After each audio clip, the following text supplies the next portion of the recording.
Setelah 3 bulan, akhirnya pihak kepolisian menetapkan Ketua KPK Firly Bahuri sebagai tersangka kasus dugaan pemerasan terhadap mantan-mantan Syahrul Yassin Limpo. Untuk membahasnya lebih lanjut, kita akan terhubung dengan mantan Wakil Ketua KPK Saud Situmorang dan mantan penyidik KPK Yudi Purnomo. Selamat pagi, Mas Yudi, Pak Saud. Selamat pagi Indonesia, Metro TV. Oke, baik. Saya langsung ke Mas Yudi. Mas Yudi, bagaimana tanggapan Anda terkait dengan penetapan tersangka terhadap Ketua KPK Firly Bahuri terkait dengan kasus dugaan pemerasan terhadap Syahrul Yassin Limpo ini, Mas Yudi? Pertama, ini adalah klimaks ya dari drama-drama yang tersajikan pada saat proses penyidikan ketika tersangka belum ditetapkan oleh Polda Metro Jaya. Saya melihat bahwa Polda Metro Jaya sudah bekerja keras ya penyidiknya secara profesional yang menuntaskan kasus ini. Ketika saat ini kita bisa melihat bagaimana tersangka sudah ditetapkan yaitu Ketua KPK, tentu kita sudah tidak terkejut lagi ya karena memang dari awal konstruksi perkaranya adalah bahwa pemerasan ini diduga dilakukan oleh Ketua KPK terhadap Menteri SDL. Dari saksi-saksi yang sebanyak 90-an orang, kemudian rumah Pak Firly juga sudah digeledah, termasuk rumah yang di Kertanegara, termasuk ajudannya juga sudah diperiksa, gitu kan. Dan tadi kita bisa melihat bagaimana dalam proses konferensi pers yang dilakukan oleh Polda Metro Jaya terjawab sudah, ya terkait dengan jumlah uang yang diduga diterima gitu ya, terkait dengan dugaan pemerasan, gratifikasi atau suap menyuap ini, bagaimana walaupun bukan uangnya ya, tetapi ada transaksi falas sebesar 7,4 miliar. Artinya bahwa tentu kasus ini sudah semakin mengkerucut ya, dan saya lihat bahwa Polda Metro Jaya akan segera melimpahkan kasus ini. Namun yang paling penting adalah bahwa ketika menjadi tersangka ya, maka Firly Bahuri akan segera nonaktif, yang artinya bahwa pimpinan KPK tinggal 4 ya, dan kita harap bahwa segera mungkin juga ditunjuk PJ-nya. Seperti itu Mas. Jadi ini adalah akhir dari drama-drama yang dilakukan oleh Pak Firly, termasuk terakhir kemarin ketika dikatakan bahwa ini diduga ada serangan balik para koruptor. Padahal itu hanya omong kosong saja karena yang bersangkutan tidak bisa memberikan fakta bahwa justru yang terjadi adalah penegakan hukum. Seperti itu Mas. Oke, dari Mas Yudi kita mau ke Pak Saud. Pak Saud, setelah sudah ada belasan barang bukti dikumpulkan, hampir 100 saksi diperiksa, 3 bulan proses pemeriksaan kepada Firly, bagaimana akhirnya Polda Metro Jaya menetapkan Firly sebagai tersangka, Pak Saud? Ya, saya apresiasi dulu dan itu saya pikir cukup baik karena walaupun kita kemarin ada banyak framing ya, bahkan ketika saya diminta menjadi saksi ahli itu kan saya mengatakan ini serius nggak sih gitu. Jadi saya mohon maaf juga ini kepada teman-teman penyidik sampai saya bertanya seperti itu. Dan hampir setiap orang yang saya jumpai ketika saya dipanggil sebagai saksi ahli itu, ini serius nggak sih, termasuk kepada Pak Simanjuntak ya. Jadi sekali lagi pertanyaan itu sudah terjawab. Jadi ini more than serius ya. Of course more than serius. Yang diperiksa sampai 91 orang. Dan nanti kita lihat bagaimana proses selanjutnya dan kita harus jaga ini. Ini menunjukkan bahwa kita satu lagi track ya sudah menunjukkan bahwa mudah-mudahan ini bisa mendorong penindakan-penindakan selanjutnya. Dan kita juga tinggal menunggu bagaimana berikutnya karena biasanya kemarin kan ini Polda bergerak kan dari aduan ya, adanya pengaduan masyarakat. Ini jangan-jangan nanti ini akan pengaduan lain akan mengalir ini. Saya juga akan mengalir pengaduan lain karena setelah begini kan muncul keberanian. Saya berpikir ini akan ada beberapa pengaduan-pengaduan lain yang kemungkinan akan menjadi sesuatu hal yang akan memberatkan yang bersangkutan. Itu Mbak. Tapi menurut Anda Pak Saud setuju tidak dengan perkataan dari Mas Yudi tadi bahwa ini menjadi klimaks dari kasus ini, Pak Saud? Ya, saya bilang masih belum. Kan saya bilang tadi kemungkinan masih ada yang lain-lain lagi. Karena ini kan kemarin pengaduan Dumas yang dilayani itu kan dari baru satu case saja. Yudi yakin itu dia tuh. Coba tanya Yudi, pasti yakin ya. Ya, Mas Yudi, jadi masih belum klimaks nih Mas Yudi. Satu-satu dulu kita, jangan di spoiler dulu kayak film. Oke, gimana silakan tanggapannya Mas Yudi? Ya tentu saya sepakat dengan Pak Saud bahwa tentu kasus ini kan jangan sampai hanya berhenti di Pak Firly ya. Jika memang bisa berkembang gitu ya, kemanapun gitu ya, termasuk ke siapapun yang diduga terlibat ya segera juga tersangkakan gitu kan. Itu yang pertama. Kemudian yang kedua, bahwa dengan penetapan tersangka yang dilakukan ini, itu kan menjawab ya pertama keraguan publik, bisa nggak sih Pak Firly itu menjadi tersangka, gitu kan? Ternyata Ya. bisa, ya kan? Artinya Polda Metro Jaya, walaupun waktu itu dikatakan kok sekelas Polda, kenapa nggak Bareskrim gitu kan? Tapi itu bisa kok, punya keberanian yang kuat gitu kan, untuk bisa menetapkan Pak Firly sebagai tersangka. Dan tapi sekali lagi bahwa ini adalah murni dari penegakan hukum. Artinya bahwa jangan sampai apa namanya ada dugaan-dugaan kriminalisasi dan lainnya, tidak ada gitu ya. Karena kalau misalnya ada dugaan kriminalisasi ya Pak Saud ya, itu kan bisa di pasal 21 ya, bisa disikat siapa aja yang melakukan kriminalisasi gitu kan. Tapi kan ternyata tidak diapa-apain gitu kan. Artinya bahwa itu hanya omong-omong kosong saja, itu yang pertama. Kemudian yang kedua, ya saya melihat bahwa ketika kemarin Pak Firly konversi pers, ya kan, kita bisa melihat bagaimana dia sendirian, pimpinan hanya sendirian, tidak ada pimpinan lain yang mendukung di sampingnya. Kemudian hanya juru bicara yang hanya membuka saja, artinya tidak banyak dukungan juga dari internal KPK. Artinya dia memang sudah dilepas gitu kan. Ingat dulu Oke. waktu kita Pak Saud ya, bagaimana ribuan apa namanya masyarakat mendukung gitu ya, kemudian pegawai KPK juga turun. Artinya waktu itu ketika memang ada serangan balik dari para koruptor, pegawai yang pertama tahu seperti itu. Oke, jadi Pak Saud, sebenarnya Firly Bahuri ini selama ini dilepas oleh KPK seperti yang dikatakan oleh Mas Yudi tadi, atau memang sudah dikucilkan dari lingkungan KPK nih, Pak Saud? Ya, saya pikir kita harus tetap pada pada sikap kita agar praduga tidak bersalah itu pasti harus ya. Itu hukum sampai nanti kita bisa buktikan dia memang ada banyak hal gitu. Nah, oleh sebab itu kalau memang kita katakan bahwa ada yang dia seperti dikonten gitu ya. Dikonten itu yang mengkonten itu kan perilaku dia sendiri gitu. Nah, cuman kan ketika dia mulai dikonten itu kan sebenarnya kita masih bisa pertanyakan juga apakah dia berada maksudnya di konten itu di dalam lingkupan begitu. Tapi saya sampai hari ini kan kita masih melihat bahwa belum ada satu sikap kolektif kolegial yang menunjukkan kepada kita bahwa mereka betul-betul empat pimpinan yang lain menyadari ada satu perilaku yang sebenarnya menyimpang dari yang bersangkutan. Sampai last minute kan masih ada pembelaan-pembelaan. Itu sebabnya kita minta kepada empat pimpinan yang lain, udahlah kembali ke jalan yang benar ya, untuk kemudian melihat itu kembali lagi supaya kita bisa melihat bahwa memang mereka ini keempat-empatnya sisanya ini juga bisa kita anggap menjadi bagian dari tim yang pemberantasan korupsi, karena memberantas korupsi ini kan tim ya. Jadi dalam hal ini dia harus berada satu sisi dengan Dewas, satu sisi dengan yang lain-lain. Tapi bisa jadi mungkin di Dewas mereka kan sudah ditanya-tanya, bisa jadi juga sudah mengungkapkan ada keraguan tentang eksistensi atau integritas yang bersangkutan. Ya, Pak Saud, setelah Firly menjadi tersangka nih, apakah kita masih harus menunggu Firly mundur dari jabatannya atau harus diberhentikan nih? Ya ini kan memang Indonesia gimana ya, sama dengan kemarin itu udah jelas apa namanya ini apa namanya tradisi yang buruk di negeri kita yang harus kita ubah ya.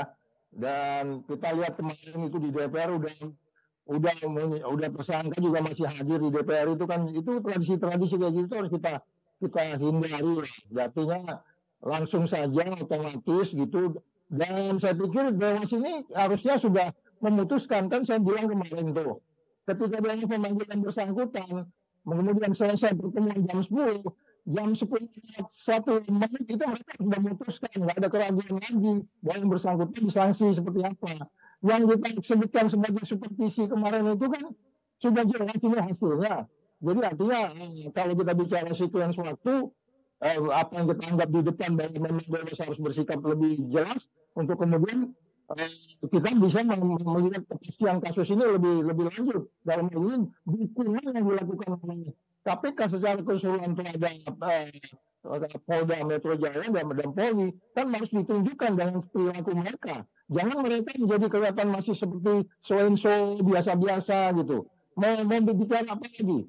Ya kan begitu. Jadi sekali lagi, apakah pertanyaannya berhenti atau diberhentikan? Ya, saya khawatir harus ada penindakan yang kita ambil dalam hal ini sikap tegas. Ada sesuatu yang memang kita harus akhiri di negeri kita. Orang sudah masuk pendidikan masih bisa hadir di DPR, gimana coba itu? Apa gitu kira-kira Mbak? Oke, baik baik. Saya langsung ke Mas Yudi. Mas Yudi, sebelumnya kan Firly Bahuri juga sempat menghadiri pemanggilan dari Dewas KPK ya. Dan di situ Firly membantah melakukan pemerasan begitu. Dan akhirnya saat ini sudah ditetapkan tersangka oleh Polda. Bagaimana sebenarnya seharusnya sikap Dewas melihat Ketua KPK saat ini sudah ditetapkan oleh tersangka begitu, Mas Yudi?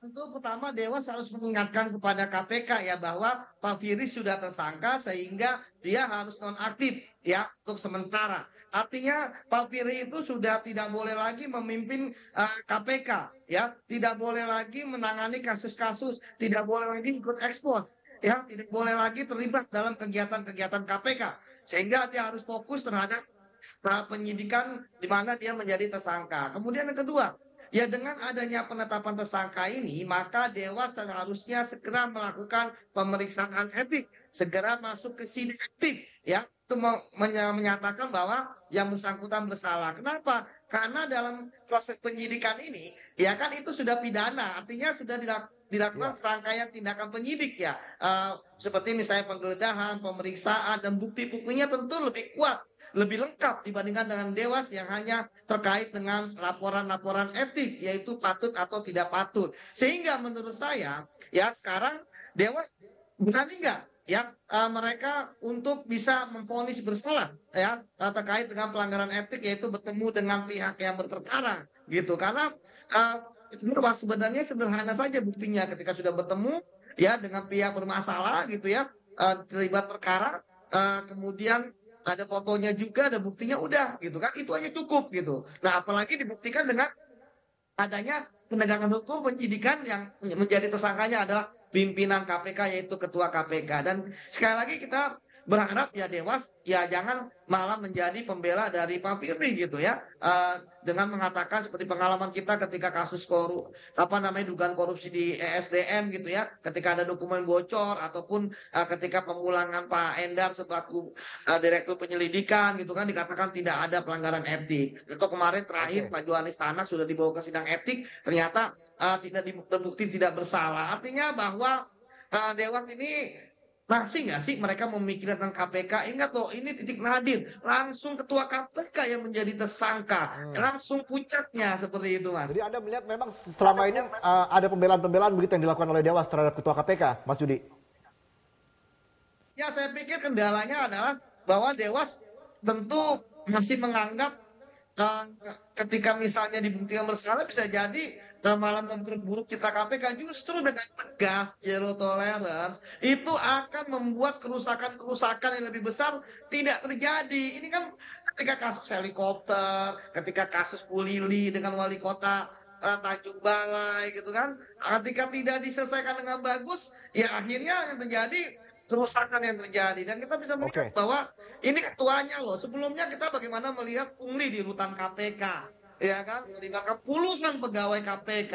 Kita bisa melihat bagaimana kasus dugaan korupsi SPPD yang dilakukan oleh pegawai KPK. Artinya dua hal itu sebenarnya tidak terjadi di zaman kita gitu ya. Artinya bahwa ini terjadi karena apa? Karena etik tidak berjalan dengan baik. Padahal etik adalah kontrol, etik adalah pengawasan, pengendalian terhadap orang-orang di KPK yang punya kewenangan, gitu kan? Ternyata Oke. malah Baik. menyalahgunakan wewenang. Seperti itu, Oke, nanti kita juga Mas berbincang Reza. dengan Pak Saud ini ya terkait dengan apa dampaknya ke depan bagi citra KPK karena ini mungkin baru pertama kali dalam sejarah Ketua KPK menjadi tersangka begitu terhadap kasus dugaan pemerasan. Nanti kita bahas lebih jauh lagi setelah jeda. Pemirsa tetaplah bersama kami di Metro Pagi Prime Time. Pemirsa, Anda kembali di Metro Pagi Prime Time. Kita masih berbincang bersama dengan Mas Yudi dan juga Pak Saud. Pak Saud, ini kan dengan penetapan tersangka perdana Ketua KPK ya atas dugaan kasus pemerasan. Bagaimana kira-kira memperbaiki marwah dan juga citra KPK ke depannya? Ya, sekali lagi bahwa memang apa yang kita maksud sebagai adanya persoalan-persoalan besar di pemberantasan korupsi karena diubahnya Undang-Undang KPK Undang-Undang 19 2019 Di dalam banyak kesempatan saya bilang mengatakan kalau Anies jadi presiden ya harus dikembalikan nih, Yud. Kan gitu ya nggak?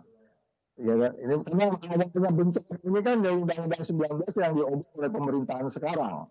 Sehingga rusak, segalanya rusak. Nilai rusak, operasi rusak, indeks persepsi rusak, perilaku yang disebut sebagai pengawas internalnya juga rusak. Jadi bilang tadi itu sudah cukup banyak case yang sebenarnya bisa kita ungkap. Jadi ini sebenarnya kalau Yudi bilang klimaks tadi bisa jadi iya.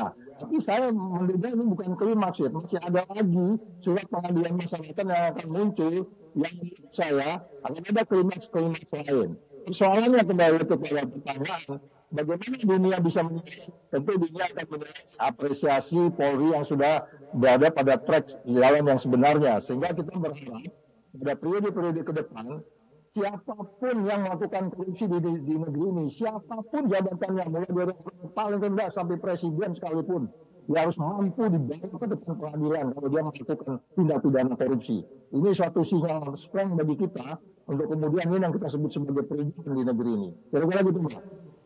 Oke, tapi bagaimana dengan kewenangan Firly sejauh ini? Karena kan saat ini juga banyak kasus yang sedang dihadapi oleh KPK, banyak kasus yang ditangani oleh KPK begitu. Jadi dengan penetapan tersangka ini terhadap ketua KPK, bagaimana ini jalannya KPK ini ke depan ini, Pak Saud? Ya, itu nanti bisa tanya Yudi ya, bagaimana kami pimpinan memutuskan. Kami memutuskan tuh biasanya 5 itu kolektif kolegial. Nah, dengan 4 orang ini bisa agak sulit. Karena sekarang nanti bisa 2-2, ya kan? Atau katakanlah 3-1, oke. Makanya kenapa pimpinan PKT 5, ya nah itu tadi banyak konstrain-konstrain. Ada yang masuk angin, ada yang bla bla bla, ada yang penakut, ada yang punya konflik of interest dan lain-lain. Oleh sebab itu, segera dia mundur hari ini dan segera ditentukan pimpinan pengganti dan jangan tunggu-tunggu lagi. Ini korupsi makin merajalela di negeri kita. Jadi jangan nunggu-nunggu lagi ini. Segera dia diminta mundur, kemudian ini pimpinan baru kurang dalam 3 hari sudah ditentukan. Jangan nunggu-nunggu karena nanti debat kolektif kolegialnya di sana bisa terganggu. Bayangin aja ribuan surat yang masuk ke KPK itu dan masuk di, saya yakin jangan-jangan surat-surat yang di hold selama ini itu sudah mulai penyidik sudah mulai gak kuat juga itu udah mulai membukakan kasus itu. Kan banyak yang di-delay ini. Oke. Sebaik saya masuk ke Mas Yudi lagi. Mas Yudi, apa dampaknya bagi citra KPK ke depan karena ini ketua KPK ditetapkan tersangka terkait dengan kasus dugaan pemerasan, Mas Yudi? Ya tentu kepercayaan masyarakat kepada KPK akan semakin menurun ya. Pertama, kemudian yang kedua, bagaimana cara meningkatkannya? Ya KPK harus evaluasi diri, gitu kan, mawas diri. Kenapa sampai ketua KPK menjadi tersangka dalam dugaan pemerasan? Apa yang salah yang terjadi di KPK sehingga ketua KPK bisa melakukan dugaan pemerasan terhadap orang-orang yang terlibat dalam kasus korupsi dalam hal ini di lingkungan Kementerian Pertanian. Berarti kan ada yang salah di situ. Oleh karena itulah maka cara untuk meningkatkan lagi ya percaya masa pada KPK, ya KPK harus berbenah gitu kan, bersihkan semua anasir-anasir yang jahat mulai dari pimpinan KPK hingga pegawai KPK.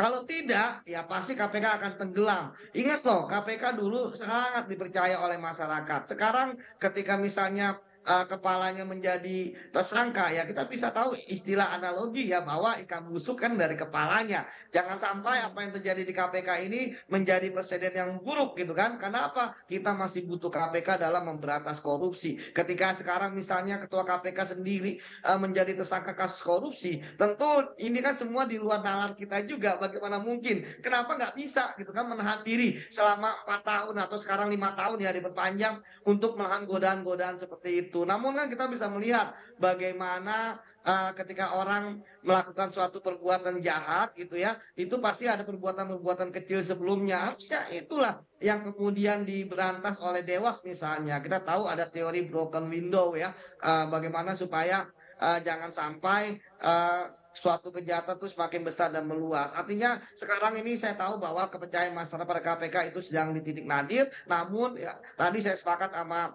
Pak Saud bahwa KPK kan kolektif kolegial, tanpa Pak Firly pun KPK tetap berjalan, kasus-kasus yang tangani pun tetap berjalan sehingga ini yang harus dibuktikan kepada masyarakat. Tapi saya lihat bahwa jangan sampai juga KPK melakukan pembelaan yang berlebihan kepada Pak Firly karena Kita lihat kemarin kan bagaimana pegawai KPK pun juga mendampingi Pak Firly, kemudian Pak Firly kemarin konversi pers mengatakan dalam ruang konversi pers KPK menggunakan sosial media KPK gitu kan. Artinya ini sudah cukup, Pak Firly juga nonaktif, dan kalau misalnya ada juga pegawai atau pimpinan KPK yang merintangi penyidikan, itu mereka bisa juga dikenakan tindak pidana merintangi penyidikan. Seperti itu, Iya. Mas Reza. Mas Yudi, ini kan meskipun pertama kali perdana ya Ketua KPK menjadi tersangka, tapi kan memang KPK dan polisi memang sudah pernah berkasus sebelumnya ya, sampai akhirnya muncul nih istilah cicak versus buaya. Dari zaman Pak SBY sampai zaman Pak Jokowi juga sudah pernah. Nah, apakah dengan adanya 3 bulan proses menjadikan tersangka Firly ini merupakan bentuk kehati-hatian polisi ketika akan menindak dari pihak KPK sendiri? Ya tentu kan pertama ya Pak Firly ini kan juga dulu mantan polisi ya sampai Komjen ya bintang 3. Kemudian yang kedua dia ketua KPK. Artinya secara profiling dia adalah orang yang high ya, orang yang mempunyai kekuasaan, kewenangan dan jabatan. Ya tentu saja pihak kepolisian ya walaupun hukum sama ya di mata orang tentu harus berhati-hati ya.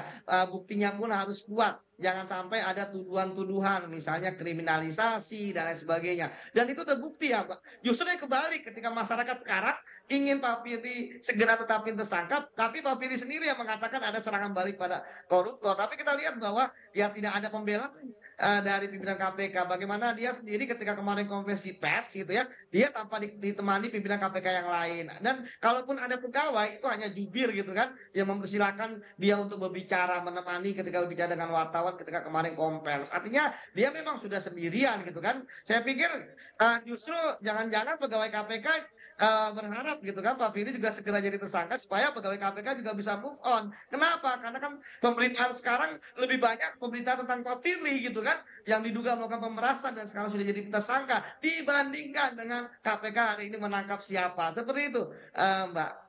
Oke, apakah artinya ini memang selama ini peran yang dimainkan oleh Firly Bahuri sebagai korban kriminalisasi atau playing victim tidak berhasil ya, artinya strategi Firly sejauh ini? Nanti kita bahas lebih jauh lagi soal itu. Tetaplah pemirsa bersama kami di Metro Pagi Prime Time. Saya langsung ke Pak Saud lagi. Pak Saud, Anda masih bergabung bersama kami Pak Saud? Iya.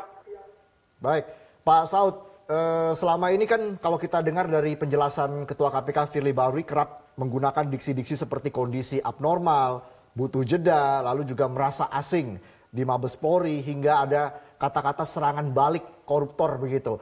Pak Saud, artinya memang apakah Anda melihat dari awal strategi-strategi yang dimainkan oleh Ketua KPK Firly Bahuri ini memang sudah tidak relevan, Pak Saud? Ya, ini menunjukkan bahwa teori itu memang benar ya. Teori itu kan akan ada baik dari sisi psikologi maupun teori-teori lain yang menunjukkan bahwa akan ada banyak respon balik atau katakanlah upaya untuk menjustifikasi dirinya tidak bersalah, dirinya bla bla bla bla bla bla. Itu tidak merupakan hal yang sebenarnya kita perlu khawatirkan. Artinya upaya-upaya membantah, memberi justifikasi tidak nyaman, diperlakukan tidak adil, serangan balik terhadap pemberantasan korupsi, serangan terhadap individu, serangan terhadap KPK, serangan terhadap pemberantasan korupsi di Indonesia. Itu hal-hal seperti itu kan dilakukan juga oleh orang-orang yang sesungguhnya juga terkait dengan pemberantasan korupsi yang ditangani oleh KPK. Artinya kita bisa melihat bahwa apa yang dilakukan oleh Edi ini sama saja dengan yang dilakukan oleh para koruptor-koruptor yang sudah pernah kita tangani.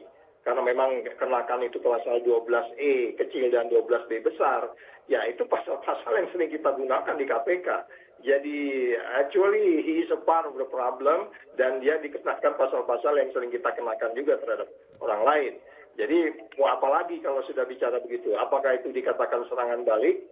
Nah, nanti bicaranya di pengadilan saja, kira-kira gitu, Mas Reza.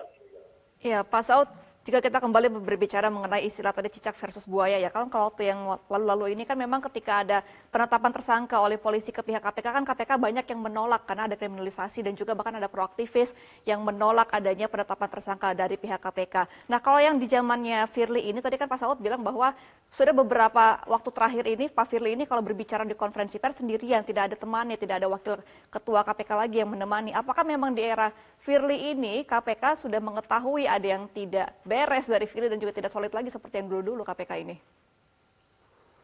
Ya, lagi-lagi kalau kita lihat di bagian depan saya sudah mengatakan, mengingatkan kepada kita, segera kembalikan Undang-Undang KPK 19-2019 itu. Karena itulah yang merusak segalanya. Kalau tadi Mbak tanya bagaimana kita dulu tahun-tahun, katakanlah kepemimpinan KPK sebelumnya, jilid 1, 2, 3, 4, yang ini kan jilid 5. Pada jilid 1, 2, 3, 4 itu jelas value-nya. Dan mereka menciptakan nilai. Bahkan serangan balik itu murni, dan kemudian wisdom crowd atau masyarakat yang bijaksana melihat ini melihat itu ketika itu kasus itu adalah sesuatu yang memang direkayasa dan murni memang serangan balik. Sudah pasti saya atau kita bertiga pagi ini di TV akan lebih banyak orang bijaksana di luar sana dibandingkan kita bertiga pagi ini. Maksud saya adalah publik yang bijaksana itu sehingga kemudian mereka membela pimpinan KPK jilid 1, 2, 3, dan 4 katakanlah ya. Termasuk saya juga termasuk waktu itu kan mengalami ketika undang-undang KPK itu saya dibully dengan segala macam ucapan. Kemudian kan kita mengingatkan kembali apa yang disebut sebagai reformasi di korupsi. Jadi pertanyaannya adalah kembali lagi, apa yang terjadi sekarang ini? Apakah betul karena diawali oleh rusaknya value nilai pemberantasan korupsi di Indonesia karena pemberantasan korupsi diganti undang-undangnya? Itu jawabannya sudah pasti ya. Itu pasti nggak ada keraguan lagi di situ. Karena nilainya berubah. Bayangkan aja struktur yang berubah. Dulu segala kasus-kasus itu diawali oleh pengawas internal yang bekerja. Dan pengawas internal itu di bawah yang disebutnya pimpinan KPK, di level deputi. Bahkan yang memeriksa pimpinan KPK kalau dia bermasalah, ya ini memeriksanya staf biasa. Mereka powerful. Ini sekarang ada sekitar berapa orang di Dewas yang kita nilai sebagai orang-orang yang benar-benar katakanlah memiliki integriti di masa lalu dan paham hukum, nalar, logika, argumentasi hukumnya tinggi, bisa selesai begitu saja menghadapi kasus yang muncul di KPK. Jadi sekali lagi kita terima kasih besar kepada Polri yang akhirnya mereka yang mencut up KPK, mereka yang mencuning up KPK sehingga kemudian mereka kembali ke jalan yang benar. Jadi sekali lagi pertanyaannya tadi di bagian depan, apakah kemudian justifikasi yang disampaikan itu di publik itu biar saja milik publik, tapi kekuatan bukti yang sudah menunjukkan kepada kita bahwa memang ada kaitan, kalaupun disebut hari ini kita hanya bicara pasal 12E kecil dan 12B besar, sementara saya juga masih bicara pasal 36 dan 65 di dalam kaitan bertemu dengan pihak berperkara. Jadi ini masih saya pikir pertempurannya masih belum selesai. Oke. Menarik tadi Pak Saud, Polri membawa KPK ke jalan yang benar. Artinya memang Anda sangat mengapresiasi kinerja Polri khususnya Polda Metro Jaya dalam mengungkap kasus ini, Pak Saud. Iya, harapan kita begitu. Dan demikian kita juga berharap di kasus ini di tempat-tempat lain yang menyangkut aparat penegak hukum ataupun tidak penegak hukum, karena memang itulah cara kita untuk kemudian kita mempercayakan kepada publik dan publik internasional sehingga kemudian indeks persepsi korupsi kita bisa naik. Jadi kita tidak tergantung pada legislatif dan eksekutif, tapi sekarang kita bergantung kepada penegak hukum. Siapapun di belakangnya penegak hukum itu kita harus apresiasi. Karena kalau kita lihat polarisasi, apa yang dilakukan pemerintah, apa yang dilakukan legislatif, ini sesuatu yang sedikit berbeda kalau kita mau berdiskusi tentang itu. Oke, baik. Nanti kita akan kembali berbincang lebih jauh lagi terkait dengan hal itu, Pak Saud. Tapi kita harus jeda dulu. Pemirsa, kami akan kembali sesaat lagi. Tetaplah di Metro Pagi Prime Time. Pemirsa, Anda kembali di Metro Pagi Prime Time, masih bersama kami, mantan Wakil Ketua KPK Saud Sitomorang. Pak Saud masih bersama kami? Yuk. Iya, Pak Saud, jika nantinya memang Firly sudah mundur dari jabatannya, berarti kan harus ada penjabat pengganti sebagai Ketua KPK. Nah, kira-kira sosok ataupun sifat yang seperti apa yang dibutuhkan KPK untuk kembali mengembalikan marwahnya KPK setelah Firly nanti diberhentikan ataupun mundur dari jabatan Ketua KPK ini, Pak Saud? Pertama tentu kita harus menseleksi orang. Itu pertama. Kedua kita harus menentukan tim seleksi. Ya kan? Ketiga, bagaimana kemudian itu seleksi dijalankan. Ini pertanyaan besar. Kita nggak mau kejebur beberapa kali pada lubang yang sama tentunya. Kalaupun kemudian nanti akan ada mekanisme sistem yang dilakukan dengan baik sehingga kita ketemu orang-orang yang benar berintegritas lewat sistem itu.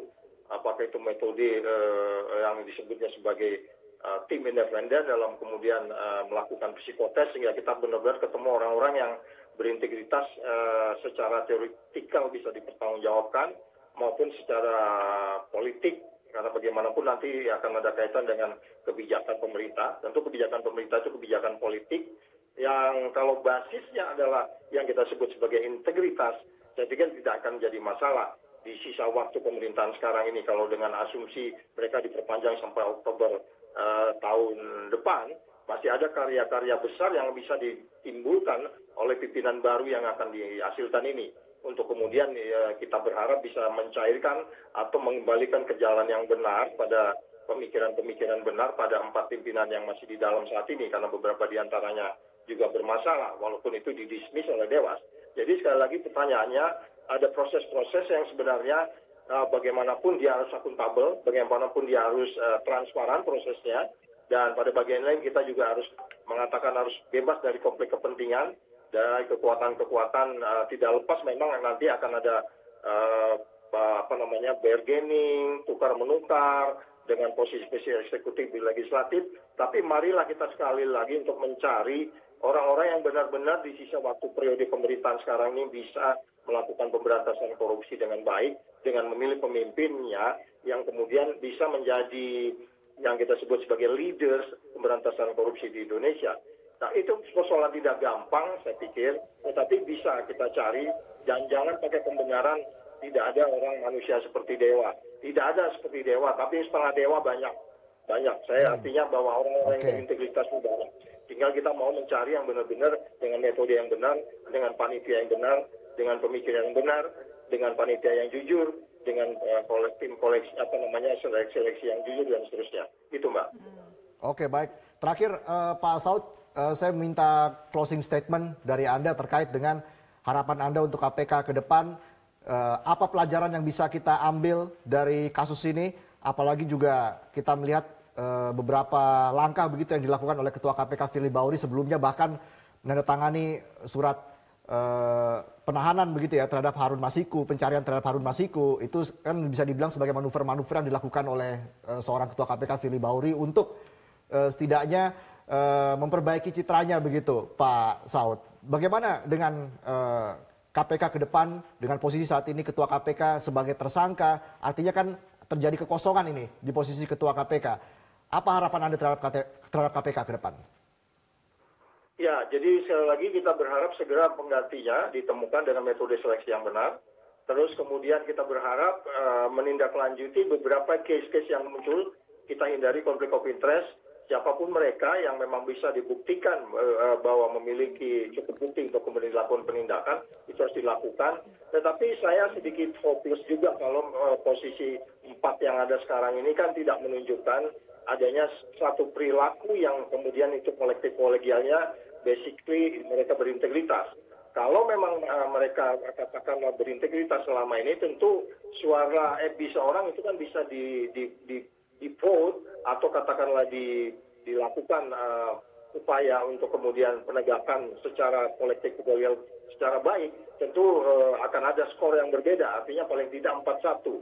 Ya, kalau dalam case apa saja, apakah itu case yang dikaitkan dengan buronan atau kasus-kasus baru dan seterusnya, kita kan tidak melihat bahwa mereka mampu men-challenge pimpinannya, sehingga kita masih hopeless juga terhadap 4 yang lain di dalam sana untuk kemudian mereka berani untuk menunjukkan integritasnya.